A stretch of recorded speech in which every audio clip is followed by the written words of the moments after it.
Doreen Huffington's funeral wasn't especially hard because of grief. She and I had never been close. We were more like familiar faces in a dwindling crowd. But when you're 73, you pay attention to funerals. You count them like storm warnings. Doreen was the third this year, and the calendar still said June. I walked home slowly, my cane tapping against the cracked sidewalks of Maple Street, a street I'd loved for 38 years. The cane was a souvenir from last winter, a fall on the back steps, a break, a warning from the doctor that healing takes longer at my age. But I refused to let that define me. My life wasn't a countdown. It was a balance sheet still being written, and I had plenty left to add to it. Maple Street welcomed me with its usual stillness. The town of Bowers had always been sleepy, and my little patch of it, with its Victorian cottages, trimmed hedges, and massive oaks, was my own slice of serenity. But that peace had started to fray lately. Orrin, my only son, had become insistent. He wanted me to move somewhere closer to care. He spoke often of Sunny Hills, a nursing home with cheerful brochures and cheerful lies. I'd been there before, visiting old colleagues from the school. The scent of medicine and resignation clung to every wall. Sunny, my foot. As I reached my front porch, I dug into my purse for the keys, my fingers brushing against tissues and peppermint wrappers until I found them. I inserted the key, but it wouldn't turn. Frowning, I tried again, then checked the other keys. Still nothing. My heart began to pound. This wasn't confusion or a mistake. The locks had been changed. Someone had locked me out of my own home. I pulled out my phone, one of the few modern contraptions I'd learned to tolerate thanks to Orrin's constant prodding. "Mom, that way I can always reach you," he'd said, as if constant reach was the same as genuine care. I called him. It rang. Once. Twice. A third time. I was about to hang up when he finally answered, sounding cautious. "Mom, are you home yet?" "I'd be home if I could get in," I said flatly. "My keys don't work." There was silence. I could hear him thinking, assembling excuses like Lego bricks. "Yeah," he finally said. "We changed the locks. I was going to call you. Jiva and we talked it over. It's for the best. For the best." My voice tightened. "You mean for you?" "You've had trouble getting up the stairs," he offered weakly. "My house is one story, Orrin," I snapped. "The only stairs are 5 steps to the porch." "You know what I mean," he insisted. "You're not managing well. You forgot to turn off the stove yesterday." "I didn't forget," I replied, clenching the cane handle. "I answered the phone. I was coming right back. Jiva just happened to drop in uninvited, as usual." I could picture her, all concern and superiority, walking in like she owned the place, sniffing for signs of decay. "I want to get into my house," I said firmly. "Where are my new keys?" There was another pause. Longer. Sharper. "You don't need keys, Mom. Jiva and I set up a room for you at our house. After that, we're moving you to Sunny Hills. There's a room ready. Great view of the garden." My breath caught. They'd planned it. Waited until I was at Doreen's funeral, then changed the locks. Probably packed my things too. I pictured Jiva deciding what I'd need, just the basics, of course. Just enough for a nice, compliant little grandma in a cozy care facility. "So you're telling me I don't live here anymore?" My voice was calm, steady, the kind of calm that scared my students back when I taught high school math. "Mom, please understand. It's for your own good. You fall. You forget your medicine." "How very brave of you," I interrupted. I said, "How very brave.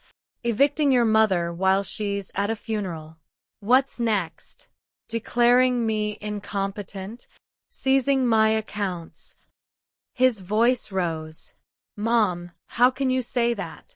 Jiva and I are doing this out of love." Of course, I replied sweetly, the same voice I used to tame rebellious teenagers. And where are Killian and Tagan right now? The question caught him off guard. Killian's at work, Tagan's in class. Why? So it's just Jiva at the house, I murmured. Packing. Mom, I'll send someone to pick you up. Don't just stand there. Don't worry, I said. I'll find a place for the night. Tomorrow we'll talk, legally. Mom, please. I hung up. What? I wasn't some frail woman fading into irrelevance. I was Aldous Nairn, teacher, widow, mother, and I knew how to think 3 steps ahead. The cab took me away from the house I'd once filled with love, cookies, and dreams. A house I'd bought with my parents' inheritance while pregnant, the house where Lawrence and I believed our child would grow strong, the house I kept going after cancer took him, working double shifts, grading papers by lamplight, baking cookies every Sunday even when my legs ached. And now that son had decided I was done. But he'd miscalculated. As the cab pulled up in front of a modern glass office building, I felt no sadness. This wasn't defeat. This was a retreat. A pause before battle. Because I had not raised a son, paid 2 mortgages, and buried a husband just to be erased from my own story. No, I was regrouping. And tomorrow, I'd make my move.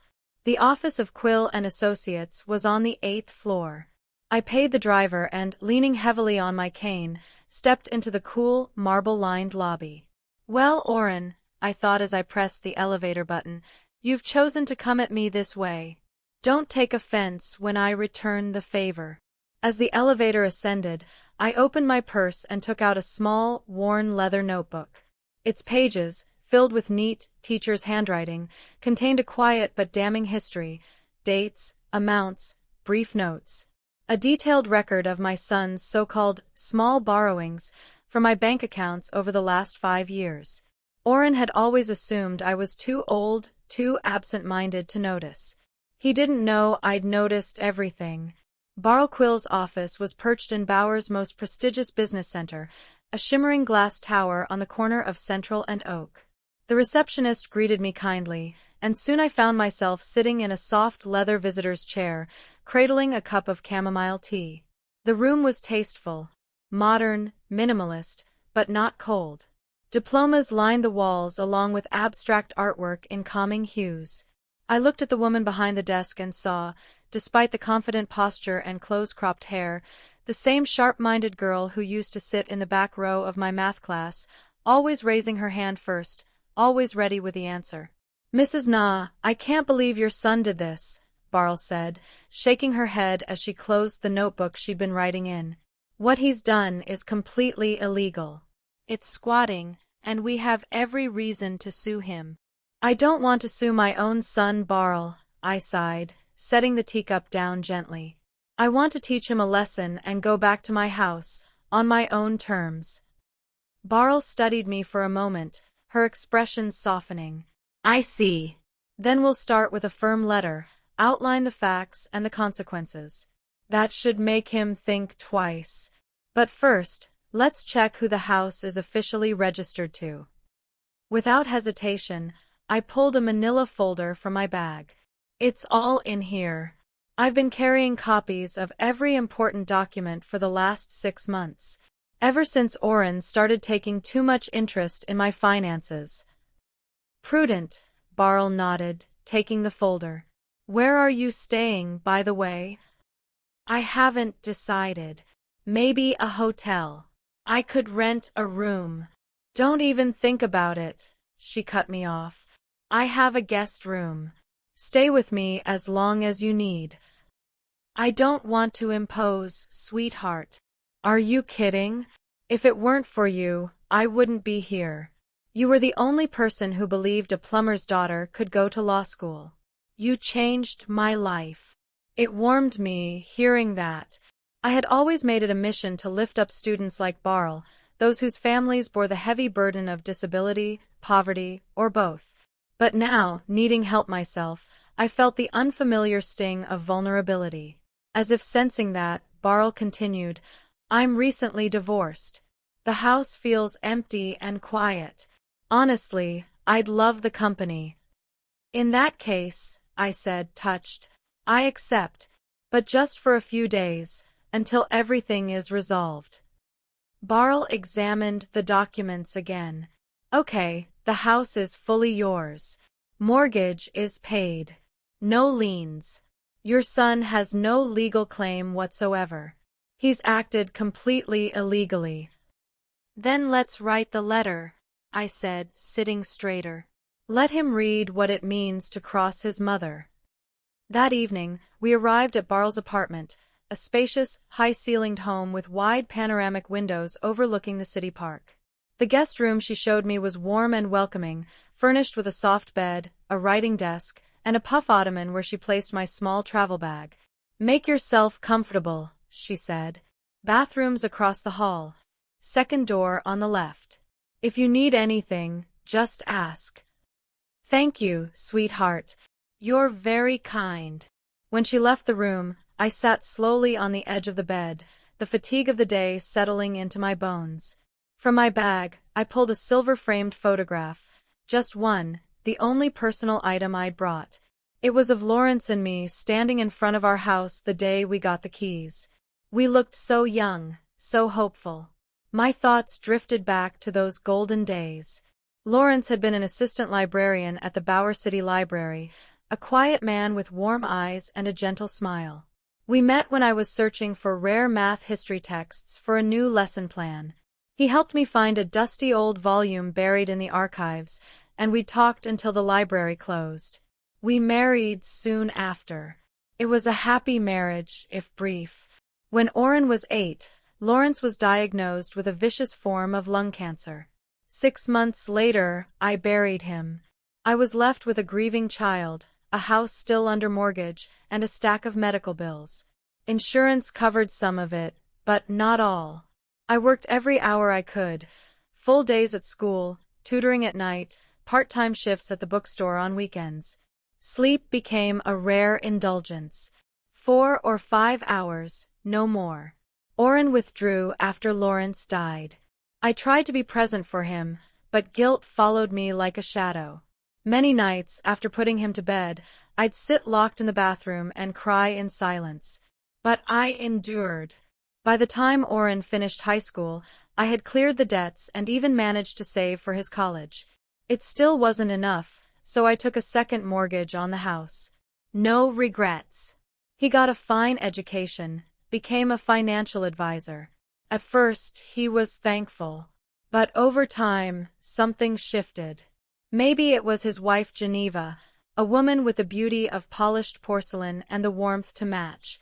She never bothered to hide her disdain for me. Or maybe it was Oren himself. He grew more ambitious, more arrogant. He began to question my spending, to suggest helping with my finances. Helping meant control. Helping meant access. I sighed and placed the photo beside the bed. No time for memories now.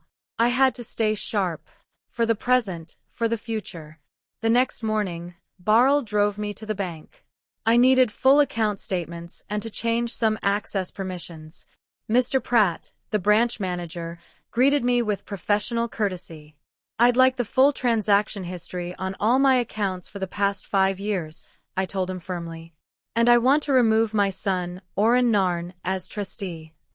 His brows arched, but he complied without comment. In half an hour, I held in my hands documents that confirmed what I already knew. Oren had been siphoning small amounts over the years. But small adds up. The total was considerable. Next stop, I said as we walked out, First National. I have a safe deposit box there. Inside the box were my most precious documents, the original house deed, my will, and one last item, an audio recorder, no larger than a pack of cigarettes. For 3 years, I'd been recording every conversation with Oren and his wife. Not out of paranoia, but protection. Something in their tone, their sidelong glances, had changed. I felt I needed to be ready. It broke my heart, recording my own son, but I consoled myself with the thought that this wasn't revenge. It was defense. Back at Barl's office, we laid out the evidence, statements, recordings, deeds. She was impressed. "You've done your homework, Mrs. Na. I taught math for 35 years, Barl. I'm not easily confused by numbers." She held up the recorder. "Are you sure you want to use this? It could destroy your relationship with him." I hesitated. Was I ready for that? "Let's keep it as a backup. Mentioning it may be enough." Barl nodded and turned to her keyboard. She began drafting a formal legal letter while I sorted through my house deeds. Everything was immaculate. Payments made, titles clear. The home was indisputably mine. "Here," she said at last, handing me the draft. It laid out the illegality of Oren's actions, the consequences, including possible criminal prosecution, and demanded the immediate return of my house. I read it carefully. It was sharp, factual, professional. But it lacked something. "Add a clause," I said, "that I reserve the right to claim compensation for emotional distress and for any missing or damaged property. And send it not just to his home address, but to his office. Let his co-workers see what kind of caring son he is." Barl raised her brows with a smirk. "You really want to teach him a lesson?" "I want him to understand that old age doesn't mean helplessness, and that you don't treat your mother like this, not without consequences." That afternoon, we sent the letter via courier, requiring Oren's signature upon receipt. Now, all that remained was to wait. That evening, Barl poured us each a glass of wine. "To justice," she said, lifting hers. "To life's lessons," I replied, tapping my glass gently to hers. We sat by the window, the city sparkling below. She opened up then, telling me about her divorce, the betrayal, the bitterness of property disputes, the loneliness of being replaced by a younger woman. "You know, Mrs. Na," she said quietly, "your lessons helped me through that. They made me believe I deserved better. You always said that every problem has a solution, you just have to find the right approach." Barl's voice was gentle, but held a firmness I hadn't heard in a long time. I smiled, warmth creeping into my chest.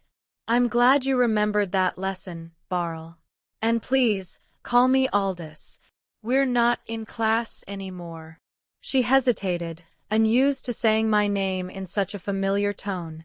"Okay, Aldous," she stammered, almost tasting the word before letting it go. Then, her face grew serious. "By the way, I did some research on Sunny Hills. That nursing home your son wanted to send you to? Do you have any idea how much it costs to live there?" I shook my head, knowing the answer wouldn't be comforting.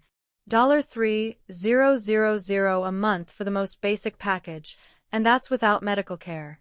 With your injury, they definitely push for the enhanced care plan. That's about $5,000 a month. I let out a low whistle. Where was Oren planning on getting that kind of money? My pension wouldn't even scratch the surface. "From the sale of your house, I think," Barl replied, sipping her wine with quiet deliberation.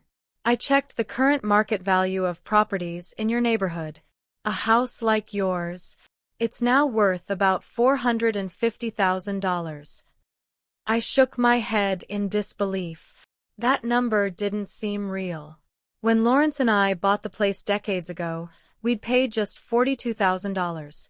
Now, my son expected to sell my home out from under me, tuck me away in Sunny Hills, and keep the rest of the money for himself." "Very much so," Barl confirmed with a grave nod. "And judging by his bank statements, he's in financial trouble. These withdrawals from your accounts, they've increased sharply in the past few months, haven't they?" I glanced at the binder of documents beside me. Sure enough, the numbers painted a damning picture. In the last 6 months alone, Oren had taken more from my accounts than he had in the past 2 years. "Yeah, you're right. But why would he need it? He's a successful financial advisor. His wife works too. Maybe they're living beyond their means, Barl offered with a shrug. Or maybe he made some bad investments. Either way, it would explain his sudden rush to get you out of the picture. I sighed. Oren had always liked to live large. The newest gadgets.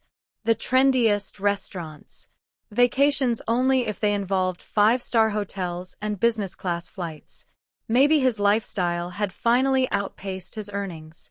Well, now I'm even more curious to know what he's doing in my house, I muttered. Do you think he's gotten the letter yet? A courier was supposed to deliver it this afternoon, if not directly to Oren, then to his office. Barl's eyes narrowed. Either way, we'll soon know his reaction. I imagined it vividly, Oren sitting at his desk, unfolding a letter bearing the crest of Quill and Associates, his expression shifting from confusion to disbelief to panic. For reasons I couldn't fully explain, the thought gave me a strange, satisfying comfort.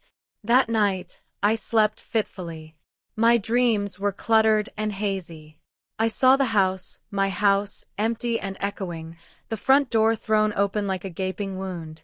I wandered through the rooms searching for something urgent, something vital, but I couldn't remember what it was. I awoke early, haunted by a dull ache of unease in my chest. At breakfast, Barl sat across from me, her eyes bright with new information. My assistant found something. Oren took time off from work, told his office he had a family emergency. So he got the letter, I said, nodding slowly. And now he's probably tearing through your house, looking for documents, she added, though you already had the good sense to take them with you. The image that formed in my mind made me chuckle bitterly. Oren crawling on his knees, checking under floorboards, pawing through closets and drawers, desperate to regain control. Let him look, I said. Everything important is here with me. The rest, it's just stuff. Barl frowned. Still, I don't like him skulking around. Maybe we should call the police. Technically, he's breaking and entering. I shook my head. Not yet. He's my son. No matter what's happened, I want to give him a chance to make this right. Barl didn't argue, though I could see the doubt in her eyes. After she left for the office, I stayed behind, settling near the window. The view overlooked the city park below, where life continued unbothered, children laughing on swings, young mothers trading stories on benches, elderly couples walking hand in hand. There was something soothing about the normalcy of it all. Even though my own world had flipped upside down, I didn't feel powerless. In fact, I felt more alive than I had in years. As if all the pain and betrayal had reignited something fierce in me, a clarity, a will, a forgotten fire that had once made me who I was. Meanwhile, across town, Oren Naren sat motionless behind the wheel of his car in the underground parking lot of his office building. In his lap rested the letter, still crumpled and creased from where he'd clenched it. It had arrived unexpectedly during an important client meeting, the logo of Quill and Associates stamped ominously on the front. He'd known instantly that something was wrong. He hadn't opened it right away. Instead, he tried to focus on the client presentation, but his eyes kept drifting to the envelope, as if it were breathing. Finally, for the first time in his career, he cut a meeting short. Family emergency, he'd said. Now, alone in his car, the letter open before him, the gravity of the situation hit him like a truck. He read it once. Then again. Legal jargon aside, the message was crystal clear. He was being accused of illegally evicting his mother from her home at 15 Maple Street, of violating multiple articles of the Civil Code, of possible fraud due to unauthorized access to her accounts. The letter demanded he return the house keys immediately or face potential criminal charges. How the hell did she pull this off? Oren muttered, crumpling the letter again. His mother could barely check her voicemail. And now she had legal representation from one of the most feared firms in the city? Someone was helping her. Someone clever. He slammed the car into gear and peeled out of the garage, tires squealing. He needed to talk to Geneva immediately. But when he stormed into his living room, there was yet another surprise. An identical envelope lay on the coffee table. A courier brought this about an hour ago, Geneva said, eyeing him. I didn't open it. What's going on? Without a word, he handed her his crumpled copy. She read it quickly, and her flawless features twisted with fury. This can't be real. She's barely lucid some days. Someone's obviously guiding her. Oren collapsed into the armchair, dread pooling in his gut. This wasn't supposed to happen. His plan had been simple. Transition his mother into Sunny Hills, sell the house, use the funds to stabilize their finances. Some of the money would have gone to her care, of course, but the rest, well, the rest was going to dig them out of the hole he'd created. We have to act fast, Geneva snapped, pacing, heels clicking on the wood floor. Call a family meeting. Killian. Tegan. Now. 2 hours later, they gathered in the living room. Killian, the eldest, arrived still in his office badge and slacks. Tegan, their 19-year-old daughter, rolled in from college, visibly annoyed she had to skip a party. So Grandma hired a lawyer and is threatening to sue Dad? Tegan summed up after listening to the back and forth. Honestly, I'm not surprised. What's that supposed to mean? Oren asked, frowning. Well, we basically kicked her out of her own house, she said bluntly. I'd be pissed too. We did not. Geneva protested. We offered her a more suitable arrangement given her health and age. Oh, come on, Mom. Tegan rolled her eyes. Dad changed the locks while she was at a funeral. That's not an offer. That's a power move. Oren stared at her. When had she become this direct? Not long ago, she had laughed along when they joked about Grandma losing her grip. Dreaming of yachts with house sale money. Killian cleared his throat. The question isn't what we did, it's what we do now. I say we give her the keys back and apologize. Say it was a misunderstanding. Misunderstanding. Geneva barked. After a lawyer's letter? That's admitting guilt. Aren't we guilty? Killian asked calmly. The room went silent. Oren sighed. This wasn't how he envisioned the family council. He had expected strategy, support, not mutiny. Okay, let's calm down, he said, raising his hands. We need to decide how to respond to this letter. I'll try calling Mom again and… What situation? Tegan cut in. That we wanted to sell her house to pay off your debts? Oren's eyes snapped to his daughter. What? How did you? I'm not blind, Dad, she said, crossing her arms. I've seen the bills. Collectors don't send birthday cards. The room filled with a heavy, suffocating silence. Geneva stared at her husband like she was seeing a stranger. Collectors, she said, her voice icy. You told me we were just cutting back because of market volatility. Oren wiped a cold sweat from his brow. This was not a conversation he was ready to have. It's a long story, he muttered. Let's deal with Mom first. No, I want to know now, Geneva insisted, her voice sharp with urgency. How bad is it? Oren exhaled, defeated. I owe about 200,000. The investments I made last year, they weren't as secure as I thought. 200,000? Geneva jumped from the couch, staring at him in disbelief.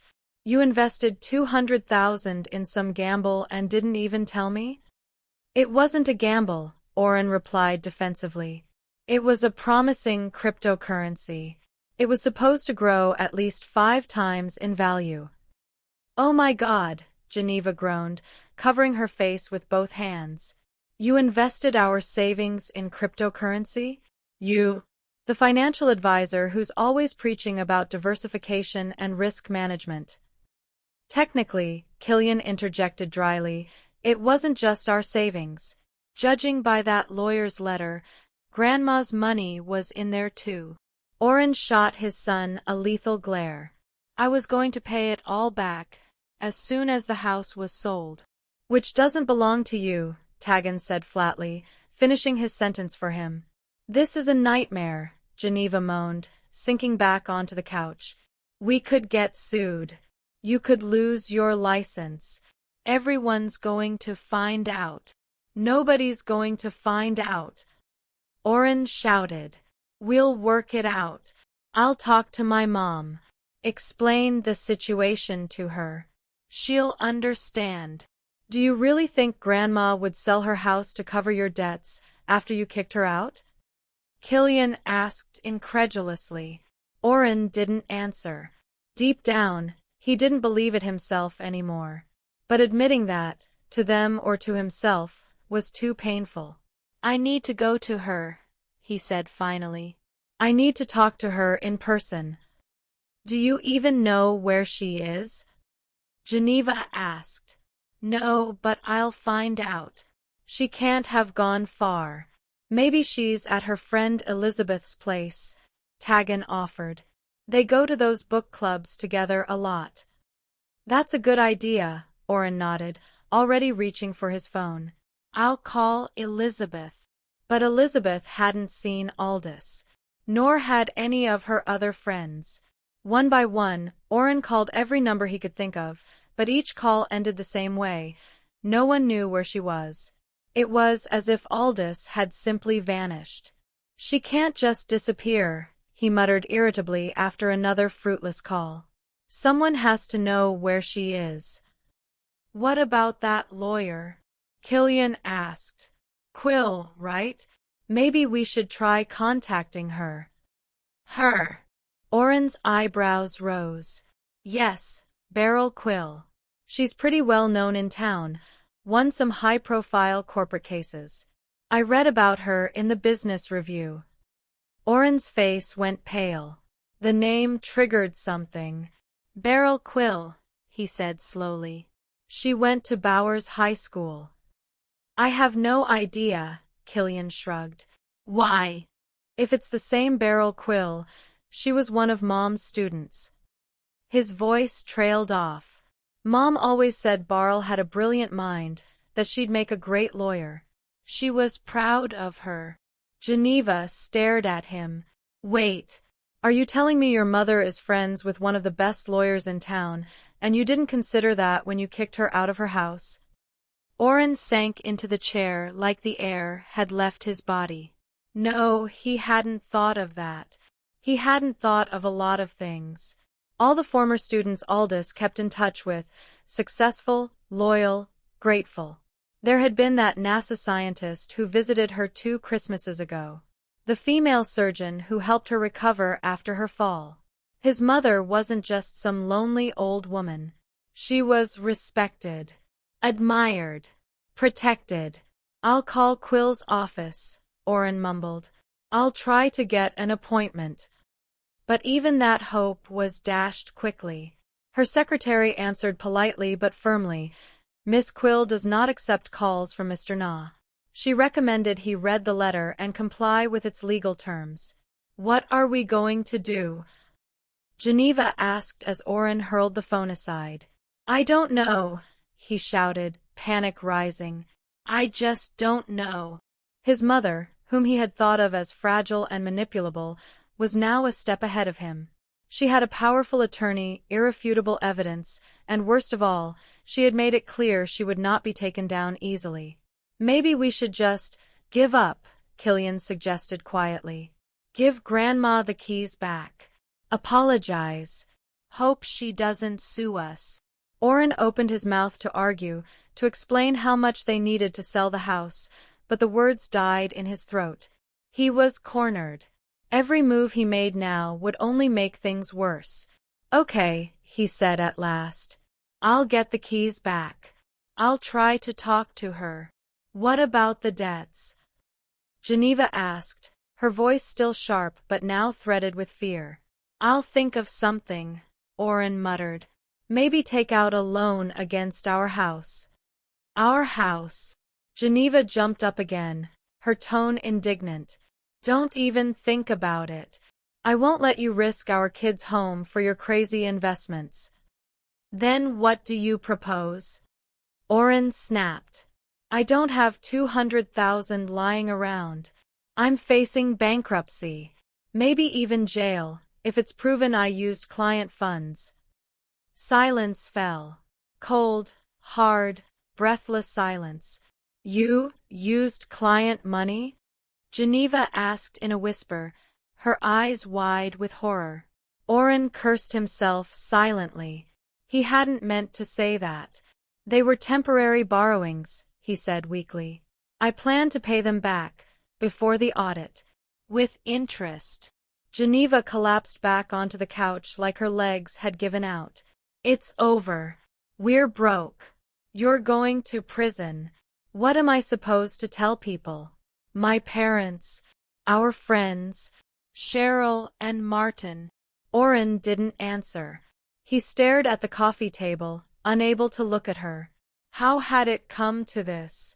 It had started so innocently, just a small temporary use of client funds for a sure thing. But when that fell through, he tried again. And again. The hole only deepened, the desperation worsened. Selling his mother's house was his one way out. The $450,000 it could have brought in would have solved everything, covered the debt, paid for her care at Sunny Hills, maybe even left enough for a new start. But now that hope had evaporated. His mother had outmaneuvered him. I have to talk to her, he repeated. Explain everything. Maybe she'll understand. After you kicked her out? Tagan asked bitterly. I doubt it. I have no choice, Oren snapped. Either I convince her to help, or… He didn't finish, but they all knew what he meant. I'm going back to college, Tagan said suddenly, standing. I need time to think about all of this. Wait, honey, Geneva called after her. We have to stick together, as a family. Family. Tagan gave a hollow, bitter laugh. The same family that kicked Grandma out of her home? No thanks. She slammed the door behind her. I'm going too, Killian said quietly. I have a big presentation tomorrow. Killian, please, Oren begged. I need your support. I'm sorry, Dad. Killian shook his head. I can't support what you did. Not to Grandma. Not with your clients. It's wrong. He left, too. The room, once full of voices and tension, now felt cavernous in its silence. Oren and Geneva sat alone, a couple hollowed out by consequences. What have we done? Geneva whispered, looking at her husband with a mixture of disgust and dread. What have you dragged us into? Oren couldn't answer. He just stared at the lawyer's letter on the table, replaying in his mind every choice that had led them here, when he started viewing his mother not as someone to honor but as an obstacle. And how easily he had overestimated his cleverness and underestimated her strength. The South Wind Café had always been my favorite spot in Bowers. Cozy, welcoming, with wooden tables, gentle light, and the constant aroma of fresh pastries. It was where I used to spend Saturday afternoons sipping tea and escaping into a book. I'd brought Oren here as a child for hot chocolate and cookies. We'd celebrated his college acceptance here. But today was different. Today, I wasn't just a patron. I was the opposition in a battle I never imagined I'd be forced to fight. Barl walked beside me, calm and confident in her perfectly tailored ivory suit. My former student, now my attorney. Are you sure you're ready for this conversation? She asked as she held open the door. We can always postpone. The longer we wait, the harder it will get, I replied. Besides, I've done my preparation. Barl nodded. In the days I'd stayed with her, we had crafted our strategy carefully, every document in order, every audio file cued. I spotted Oren right away. He was hunched at a back table, nervously tapping the side of his coffee cup. His appearance was disheveled, creased suit, dark circles, unshaven face. The past few days hadn't been kind. Well, he chose this path, I thought. Good afternoon, Oren, I greeted as I approached. Do you mind if Miss Quill and I sit? He flinched, startled, so lost in thought, he hadn't seen us coming. Mom, he stammered, rising so quickly that he knocked over his coffee. The cup clattered as liquid pooled across the table. I'm glad you came. He reached out as if to hug me, but I stepped back. There would be no empty gestures today. Let's sit, Barl said, signaling the waitress. And please bring some napkins. Once seated, I pulled a small box from my bag and placed it on the table. What's that? Oren asked, his eyes narrowing. A recorder, I said evenly. Do you mind if I record this conversation? Why? It's just a family talk, he said with a weak smile. A family talk, I echoed, turning the device on. Interesting word, considering the circumstances. The waitress returned with napkins and cleared the mess. We ordered tea for me, sparkling water for Barl, and another coffee for Oren. Mom, listen, he began as soon as she stepped away. I know what I did was reckless, but I acted in good faith. I was worried about your health, your safety. Please, I interrupted, raising a hand. Let's not pretend. You weren't worried about my health when you changed the locks on my house while I was attending a funeral. You were worried about your finances. Oren blanched. I don't know what you mean. 200,000 in debt, I said calmly. Failed cryptocurrency ventures. Misuse of client funds. Legal consequences. Isn't that correct? His eyes widened. How did you? It doesn't matter how I know, I cut in. What matters is that you intended to fix your mistakes with my money. You wanted to sell my house, put me in a home, and use the rest to patch your losses. He looked down, silent. That silence said more than any confession. I was going to pay you back, he whispered. As soon as things got better. I pulled out a folder. And these withdrawals from my account over the last 5 years? March 23rd, $500. April 10th, $700. May 1st, $200. Were those just temporary borrowings too? Oren stared at the bank statements in horror, his guilt finally catching up to him. I don't understand how did I know? I smiled, steady and calm. Oren, I taught math for 35 years. You think I wouldn't notice money disappearing from my accounts on a regular basis? I've seen it all before. Every single time. I was just waiting for you to come clean and explain why you needed the money. But you didn't say anything. You just kept taking it. I was going to give it all back, he repeated like a broken record. Of course you were, I nodded slowly. Just like the $80,000 you took 3 years ago, supposedly to invest for me. Where is it, Oren? Where's my 80,000? He didn't answer. He just looked away, his mouth pressed into a tight line. Barl, seated quietly next to us, watched the exchange with interest, occasionally making notes in her leather notebook. You know what the saddest thing is?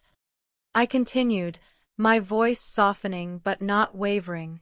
If you had just come to me and been honest about your problems, I would have helped you.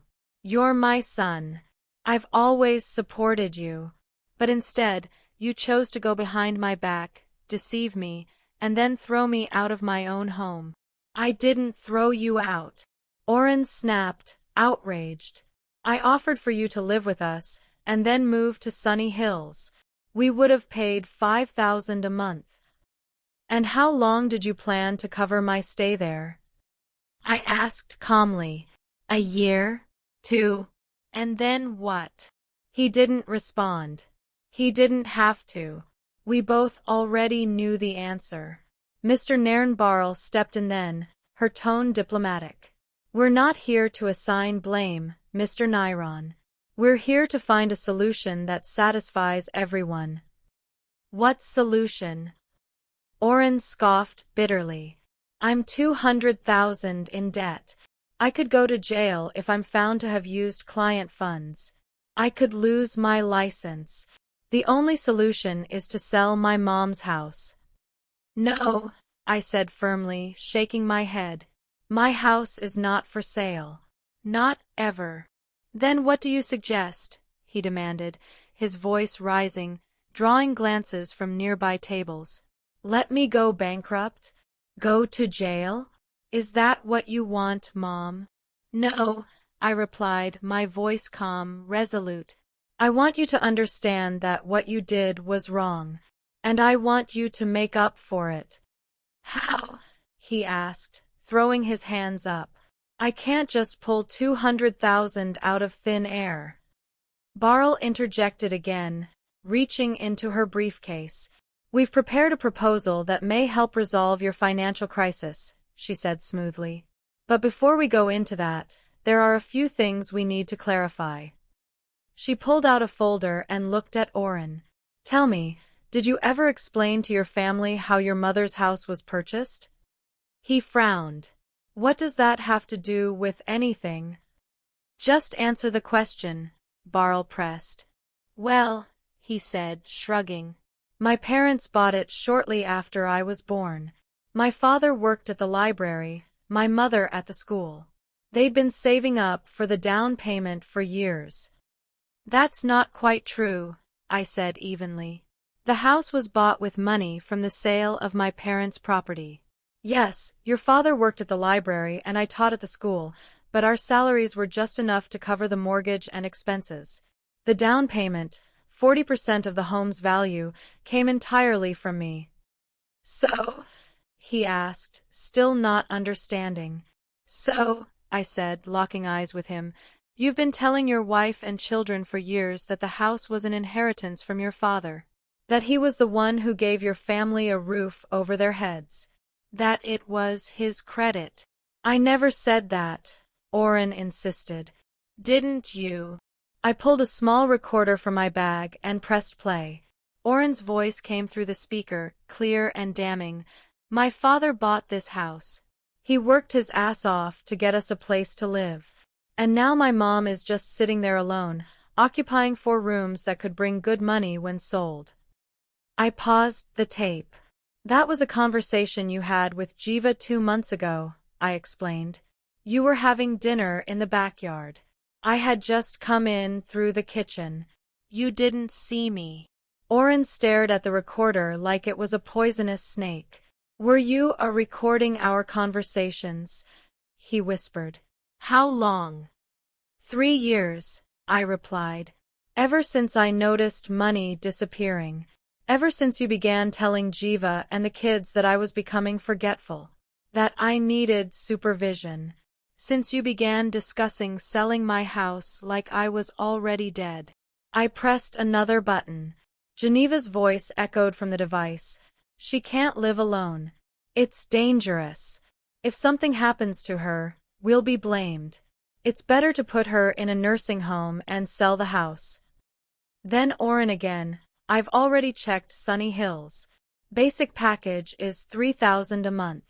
If we sell the house for $450, we can prepay her expenses for a few years and the rest of the money. I turned off the tape. I have dozens of these, I said. Conversations where you discuss my supposed dementia, my decline, and how to distribute my assets. Conversations where you, Oren, convince your children that I'm a burden. Oren sat in stunned silence, his shoulders slumped like the weight of his lies had finally crushed him. Why are you doing this, Mother? He asked hoarsely. To humiliate me? To get back at me? No, I said quietly, shaking my head. To protect myself. To make you realize that I'm not a helpless old woman to be discarded. I'm still your mother, Oren. I deserve your respect. Silence blanketed the cafe. Even the background murmur of conversations seemed to fade as people sensed the tension at our table. What do you want from me?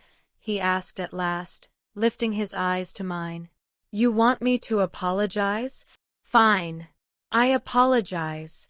What I did was wrong. I shouldn't have changed the locks. I shouldn't have taken your money.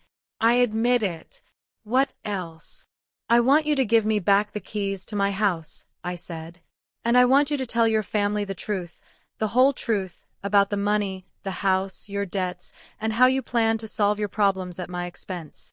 And in return, he asked, wary, would you help me with my debts? No, I replied without hesitation. I won't pay for your mistakes, Oren, but I do have another offer. I nodded to Barl, who pulled out another folder and placed it in front of him. We've reviewed your financial records, she said. We've worked out a way to restructure your debt. You can sell your stake in the investment company. This should bring in approximately $120,000. The remainder can be covered by selling your car and a few other assets. Sell my stake in the company? Oren looked up at her, horrified. That company is my life's work. I've built it for 15 years. Do you have another suggestion? Barl asked coolly. Because if information about misuse of client funds comes to light, you not only lose the company, but you may also face investigation and prosecution. Oren was silent.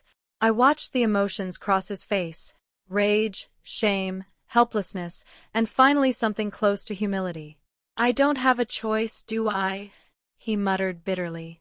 There's always a choice, I said. You can refuse our offer. You can keep trying to manipulate me.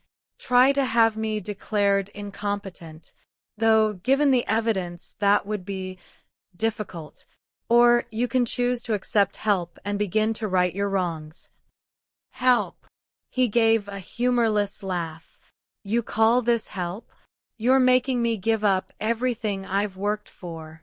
We're offering you a way out of a situation you created, Barl said calmly.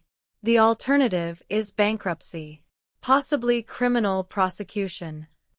Oren rubbed his face like he could erase his fatigue with his palms. I need to think, he said quietly. I need to talk to Ja. Of course, I said. But remember, the offer is time-limited. You have 3 days to decide. And if I don't? He looked up at me, his voice laced with defiance. You'll sue me? You'll send those tapes to the police? The SEC. I met his gaze and answered softly, I hope it doesn't come to that. You're my son, Oren. No matter what, I love you. I want the best for you, I said, my voice firm but calm. But I also need you to understand that your actions have consequences, and sometimes you have to pay for your mistakes. Oren nodded without meeting my eyes.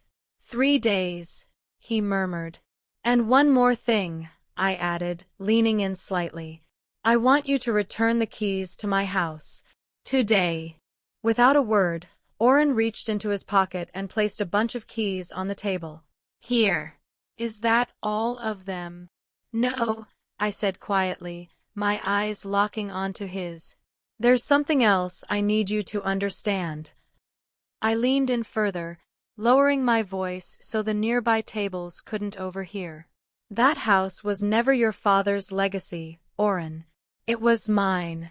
I bought it with the money my parents left me. I paid the mortgage while working part-time after your father died. I even took out a second mortgage to pay for your college tuition. That house isn't just bricks and wood. It holds a piece of my soul. And I won't let you or anyone else take it from me. He stared at me, as if truly seeing me for the first time. Surprise flickered across his face, followed by something deeper, perhaps a delayed recognition. I didn't know, he mumbled. About your parents' money, the second loan. Dad never said.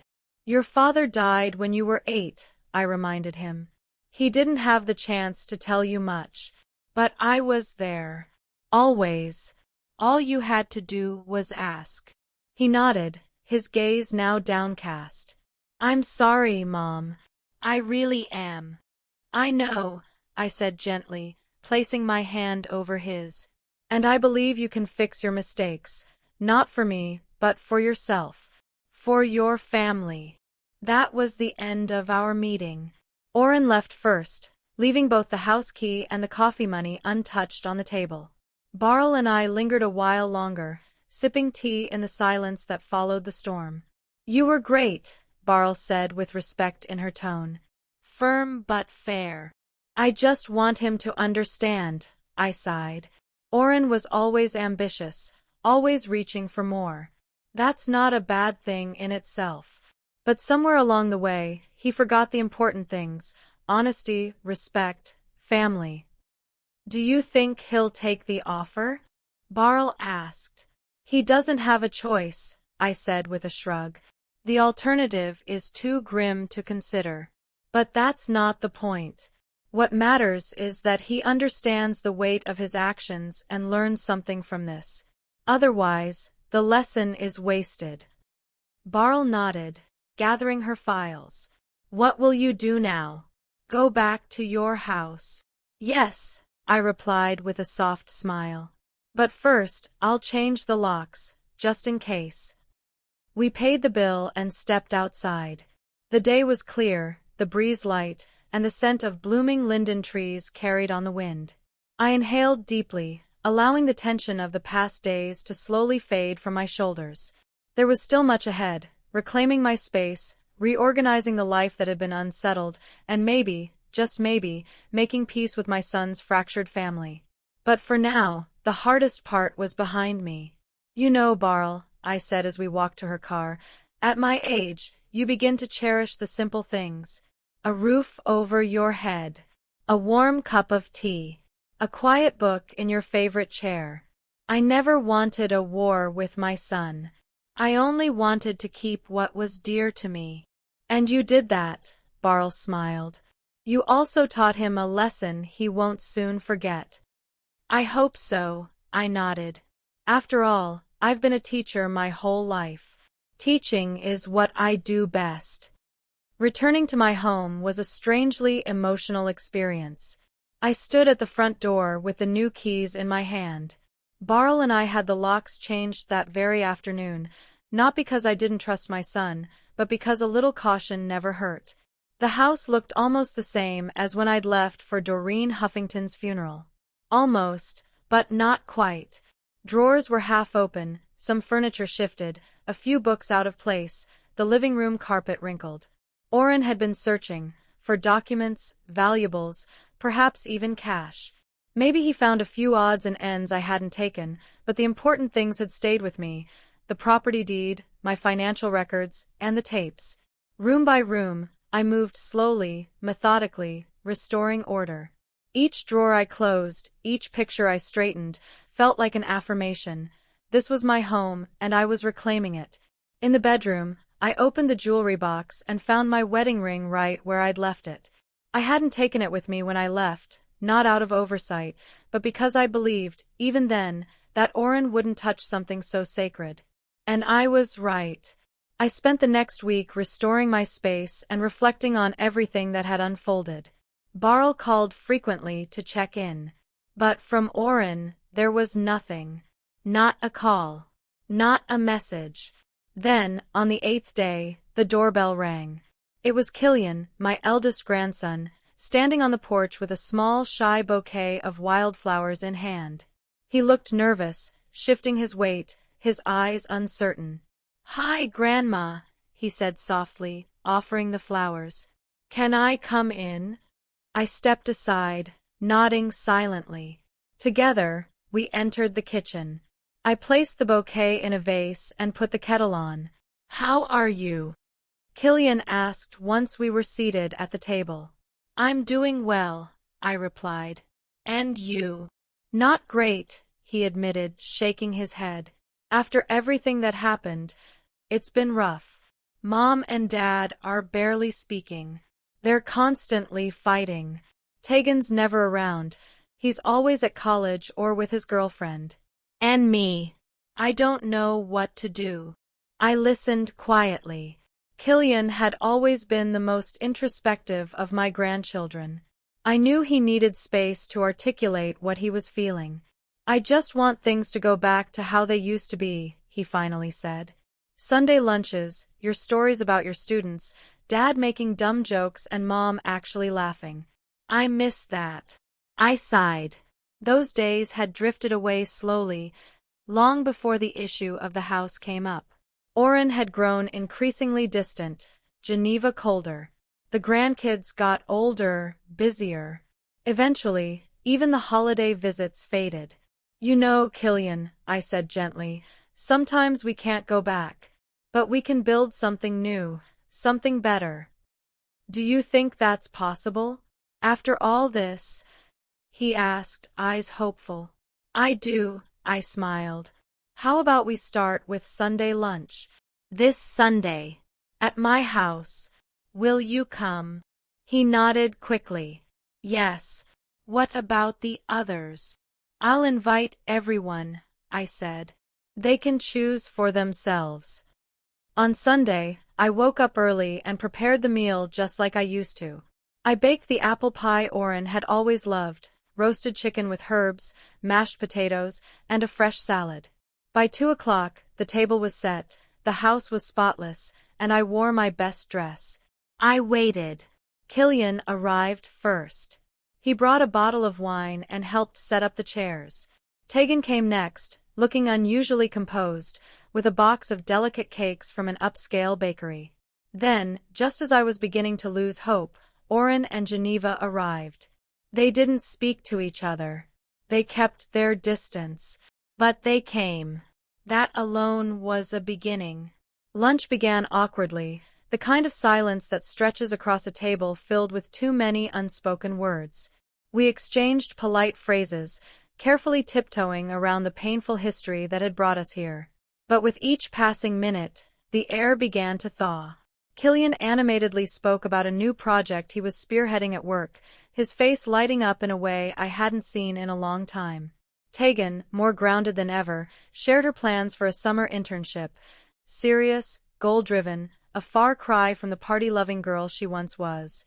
Even Geneva softened slightly, offering a shy smile when I complimented her new hairstyle, and I meant it genuinely. The change suited her. Only Oren remained quiet, hunched over his plate, the weight of shame anchoring his eyes to the tablecloth. I could see the internal war in him. How difficult it must have been to sit in the very house he once tried to claim as his own, surrounded by the family he had nearly shattered. He knew what awaited after dessert, not judgment, but truth, and truth, at times, can feel even heavier. When the grandchildren wandered into the living room to pick a movie, and Geneva offered to help with the dishes, I took a quiet moment to pull Oren aside. How are you doing? I asked gently. Fine, he said with a shrug, still avoiding my gaze. I sold my stake in the company, like you and Barl suggested. Paid off most of the debt. Now I'm looking for a new job. How's that going? I asked. Not so good, he replied with a crooked, bitter grin. Turns out, nobody's eager to hire a financial advisor with a tarnished reputation. The SEC is investigating now. If they find I misused client funds, I could lose my license. I'm sorry, Oren, I said sincerely. I never wanted things to spiral this far. I know, Mom. He finally looked at me, and in his eyes, I saw something I hadn't in a long time, honesty. It's my fault. All of it. I backed myself into a corner, and when I couldn't get out, I tried to claw my way through you. It was wrong. It was pathetic. There was no defensiveness in his voice, no excuses. Only a raw, unfiltered remorse. I placed my hand on his shoulder and said, I have a proposition for you. Do you remember Mr. Phelps? Your economics teacher back in high school. Of course. He's now running an adult education center, I said. They're looking for someone to teach financial literacy. I talked to him about you. Oren blinked in disbelief. You recommended me? After everything. You're my son, I said. That doesn't change. And you've always had a good mind for numbers. Yes, you made a terrible mistake, but that doesn't mean you're beyond redemption. Everyone deserves a second chance, Oren. You just have to be willing to earn it. He looked lost for words. Thank you, Mom. I mean it. Don't thank me yet, I smiled. The pay's modest and the work is honest, but it matters. You'll be helping people avoid the same traps you fell into. He nodded slowly, absorbing the offer. I'll call him tomorrow. That conversation marked a quiet turning point. The road ahead wasn't easy. Rebuilding trust doesn't happen in a day. But step by step, our family started to heal. Oren did take the job at the education center. The beginning was rough. He had to get used to a smaller paycheck and the emotional weight of starting from the bottom again. Imagine, a former top-tier financial consultant now standing in front of a group of housewives and retirees, teaching budgeting and savings. But something surprising happened. His shame turned into purpose. His own failures made his lessons more powerful. He could point to real-life consequences, real missteps, and show how financial literacy wasn't just numbers on a board, but the difference between ruin and stability. As for his personal life, Oren and Geneva eventually divorced. There had been too much damage, resentment, secrets, betrayal. But to their credit, the separation was civil. No ugly court battles or accusations hurled in public. Geneva moved to a different city to be closer to her parents, and Oren remained in Bowers, renting a modest apartment near the education center. It was a far cry from the life he'd once envisioned, but it was real, and it was his. The grandchildren were the ones who surprised me most. Tegan, once preoccupied with parties and fashion, blossomed into a thoughtful, focused law student. I suspect her friendship with Barl, whom she met during one of our Sunday lunches, played a part in that transformation. Killian, too, began asking me about our family's past. My parents, my childhood, how Lawrence and I met and built our life. One afternoon, he sat across from me and said, I never realized how much you gave up, how much you did, for all of us. It was a moment I'll never forget. Sunday lunches became our anchor. Each week, the house filled with voices, sometimes laughter, sometimes debate, but always something real. We weren't perfect. We didn't pretend to be. But we were trying, and that counted for everything. 6 months after that first Sunday meal, I found myself standing in the garden with a cup of tea, the air fragrant with blooming linden. It was time. Time for the next chapter I'd long put off. I had decided it was finally time to make the move I had planned for years. For another family dinner, I invited not just Oren and the grandchildren, but also Barl, her new husband, and a few old friends I hadn't seen in years. When everyone was seated, laughter and small talk circling the table, I stood and gently tapped my fork against my glass to gather their attention. The room quieted, all eyes turning to me. I have an announcement to make, I began, a hint of excitement in my voice. I'm going on a trip next month. Traveling? Oren asked, eyebrows raised in surprise. Where to? Europe. I nodded, smiling. First to England. I've always dreamed of seeing the British Museum and Stonehenge. Then on to France, Italy, and Greece. It'll be a 3-month trip. 3 months. Killian echoed, his mouth slightly open. But Grandma, you've never even traveled farther than the next state before. That's exactly why now is the time, I replied calmly. I'm 73 years old. If not now, when? But what about the house? Oren asked, concern etched into his features. Who will look after everything while you're gone? I asked Killian to stay here, I said, glancing over at my grandson. He agreed. Right, Killian? He nodded, though still looking a little stunned. Yes. I just didn't realize you'd be gone for that long. And where did you get the money for all this? Oren asked, clearly still trying to wrap his mind around the idea. A trip like that must cost a fortune. I've been saving little by little for the last 15 years, I said, folding my hands. Into a special account. One no one knew about. I glanced at Oren with a teasing smile. Even you, with all your borrowing, didn't get to that one. The room erupted in light laughter. Oren's face flushed, but he grinned too. He had learned to take his past mistakes with a bit of self-irony. And when did you have time to plan all of this? Tegan asked, her tone a mix of curiosity and admiration. Oh, it's been in the works for quite some time, I said with a wink. But I finalized the details only recently, with Barl's help. She helped me book hotels, plan excursions, all of it. Everyone turned to Barl, who smiled modestly. Your grandmother is a very determined woman, she said. Once she sets her mind to something, there's no stopping her. That's right, Oren muttered, and the room erupted in laughter again. The rest of the evening unfolded in warm conversation about my upcoming travels. Tegan gave fashion advice on what to pack. Killian fretted over safety and suggested travel insurance. Oren insisted I download an emergency app on my phone. I sat listening to them, my heart quietly swelling with love. They weren't treating me like a helpless old woman, they were treating me like a treasured loved one about to embark on a grand adventure. When the guests had left and Barl and I were alone in the kitchen, stacking dishes and wiping down counters, she paused thoughtfully. You know, Aldous, she said, glancing at me, you've changed your family. The way they look at you now, with respect, even admiration, it's not how they used to see you. I shook my head. I've just been being me. Maybe, Barl said, smiling. But you showed them who you really are. And that changed everything. I thought about her words as I wiped a plate slowly. Maybe she was right. All my life, I had worked so hard to be a good mother, a loving grandmother, a devoted teacher, to support everyone else, to hold them together.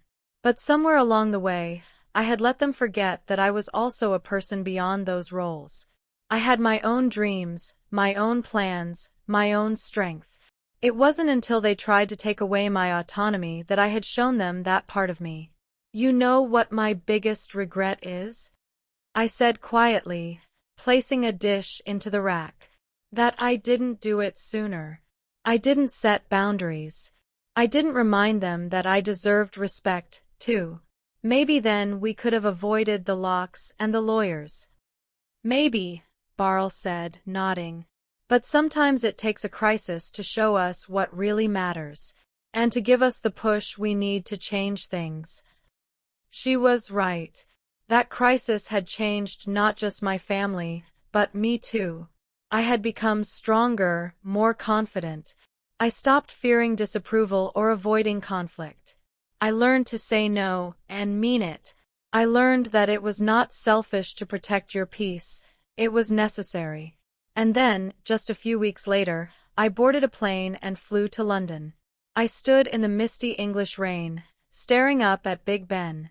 I wandered through the halls of the British Museum, awed by ancient civilizations.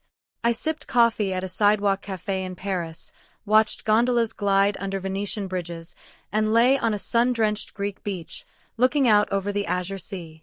Every week, I called home to tell them about my adventures. They listened eagerly, asked questions, requested photos. For the first time in a long time, I wasn't just living, I was thriving. I was living the life I had always dreamed of, but had always postponed for later. When I returned, tanned and full of stories, they were all at the airport to meet me, holding flowers, waving handmade signs. Even Geneva had come back from her new city to greet me. And when I walked into my house, I was stunned to find the bathroom completely renovated. New tiles. A modern shower. Soft lights. Everything I had wanted for years but never found the time or money to do. It's from all of us, Oren said as I stood there, speechless. We thought you deserved a little update around the house. Thank you, I whispered, wrapping my arms around him, tears prickling my eyes. It's a beautiful gift. That night, tucked into my familiar bed, I stared at the guidebook to Japan resting on my nightstand. Beside it was a small notebook filled with scribbled notes and places I wanted to see next. The attempt to strip me of my home had only made it more truly mine. The attempt to silence my voice had made it louder. The assumption that I was done with life had only proved how much life I still had left to live. At 73, I had more freedom, more spirit, and more dreams than I ever allowed myself to chase at 30 or 40. Age wasn't a cage, it was an invitation. To dream boldly, to live honestly, to finally, unapologetically be myself. I closed my eyes with a smile, knowing now with certainty, sometimes the end of one story isn't an ending at all, but the thrilling start of a much better one.